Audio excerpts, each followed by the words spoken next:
Սա 3 էր Գավառում։ Ողջույն։ Այսօր Երևանում Էդմոն Մարուքյանը, որը Լուսավոր Հայաստան կուսակցության ընտրացուցակի առաջին համարն է, ակցիա անում Կենտրոնական բանկի մոտ վարկերի տոկոսադրույքների դեմ։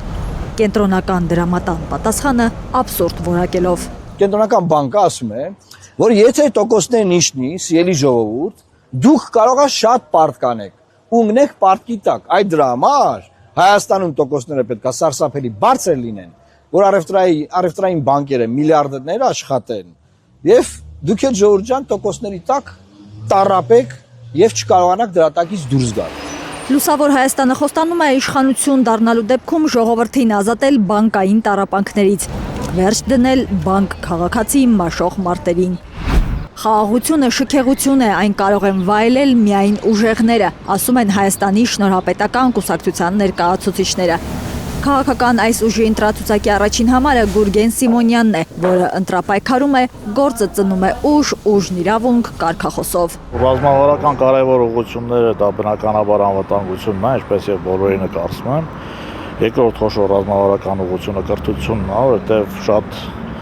մեծ ուշադրություն է դարձվելու դրան, որտեղ ամեն ինչ քանի որ գալիս է մտածողությունից, դրա համար դա պետք է դեռևս նախադպրոցական տարիքից փոխվի։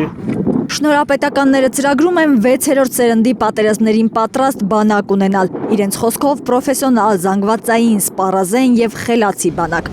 Ասում են Հայաստանը պետք է ունենա եռաշերտ հակաօդային պաշտպանության համակարգ, պետք է դուրս գա ԱՊՀ-ից, ՀԱՊԿ-ից, ԵԱՏՄ-ից, հաստատվի նոր միջպետական ռազմաքաղաքական դաշինքներում։ Մենք պետք է մեզանից ինչ-որ բան ներկայացնենք, որպեսզի նաև մենք ունենանք հուսալի դաշնակիցներ։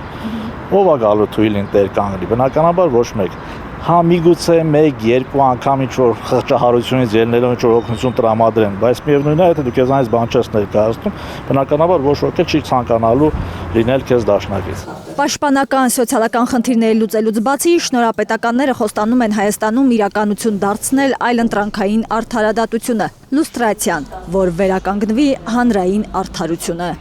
Աշխարհում մոտ 200 ազգեր միայն ունեն պետականություն, տասնյակ հազարները չունեն։ Նախ մեր պետականությունը պետք է ամրապնդվի, ասում է Հանուն Հանրապետության կուսակցության ընտրացուցակի առաջին համարը Արման Բաբաջանյանը։ Մեզ փորձում են խաբել կեղծ ընտրությամբ, ռուսական գուբերնիա թե թուրքական Բելայետ։ Այդ ընտրությունը գոյություն չունի, երկուսն էլ նշանակում են կորուստ, մեկը պետականության, մյուսը մեր ֆիզիկական անվտանգության։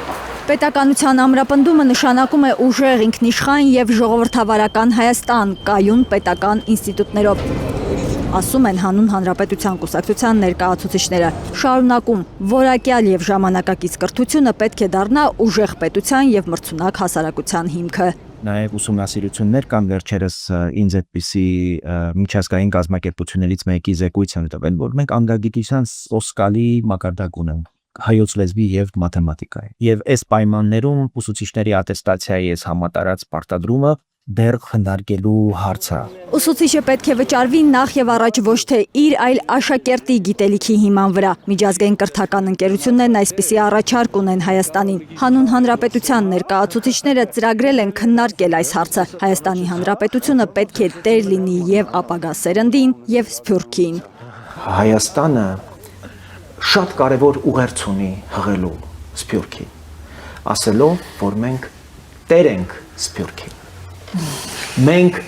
տեր ենք Սփյուռքին։ Հայաստանը որպես պետություն Հայաստանը պիտի հայտարարի եւ ես շատ պիտի ուզեի, որ մեր նոր սահմանադրության մեջ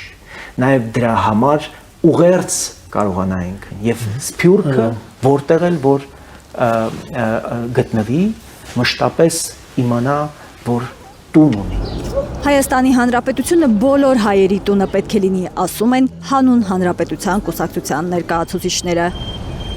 Արփիշ Քեսյան, Արաքել Օհանյան, Արմեն Ապրեսյան, Հայլուր։